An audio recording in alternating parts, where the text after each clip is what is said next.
Hamka. Nama aslinya Abdul Malik. Ayahnya bernama Haji Abdullah Karim Amrullah. Yang lebih panjangnya itu Haji Rasul bin Syekh Muhammad Amrullah.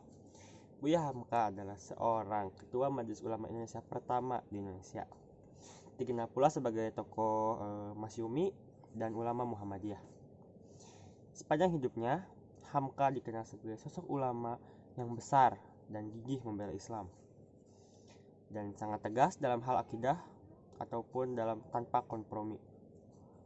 Hamka lahir di Sungai Batang di Maninjau, Sumatera, 17 Februari 1908 dan wafat 24 Juli 1981.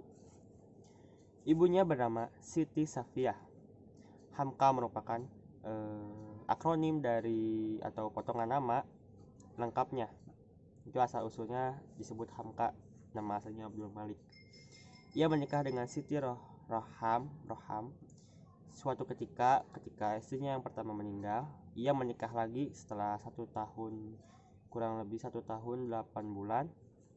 Ia menikah lagi dengan Hajah Khadijah. Hamka adalah orang yang benar-benar jenius dan langka yang ada di dunia salah satunya. Selain menjadi ulama, ia dikenal sebagai seorang pejuang. Ia juga termasuk orang besar yang hidup di 3 zaman. Zaman penjajahan Belanda, penjajahan Jepang, dan zaman kemerdekaan. Hamka ketika usianya masih anak-anak, ia pernah menjadi orang yang sangat bengal atau nakal, mencuri, berkelahi, dan melakukan hal-hal yang nakal pada umumnya. Keluarganya sudah tidak sanggup untuk merawatnya, hingga suatu peristiwa bahwa ia tuh belum tahu adat istiadat Minangkabau dan seluk-beluknya rumah tangga di sana. Ia merasa kecewa dan akhirnya suatu ketika dia berpikir untuk berpergi keluar pulau untuk merantau ke Pulau Jawa. Akhirnya si Malik belajar terus-menerus dan pantang menyerah di kota tersebut, di kota Yogyakarta. Sampai akhirnya ia menjadi seorang pendakwah dan berani berpidato di mana-mana. Tidak puas dengan itu, Hamka lanjut belajar di Mekah sambil berhaji pada tanggal 1927.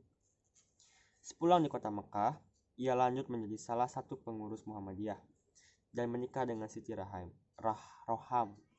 Setelah ia terus-menerus belajar dan pantang menyerah terus-menerus, pada tahun 21 Juli 1975, Hamka dipercaya sebagai Ketua Majelis Ulama Indonesia.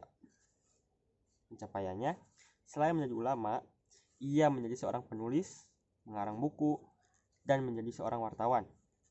Selama hidupnya, ia sudah membuat 114 buku, menjadi wartawan di belahan dunia, dan mendapat karya-karya hebat yang lainnya.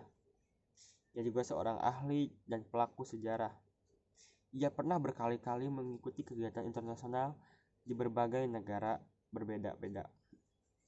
Teladan tokoh yang bisa diambil: yang pertama, ia pantang menyerah. Yang kedua, ia gigih dalam belajar dan haus ilmu. Yang ketiga, dia berani memulai dan tidak takut pada siapapun.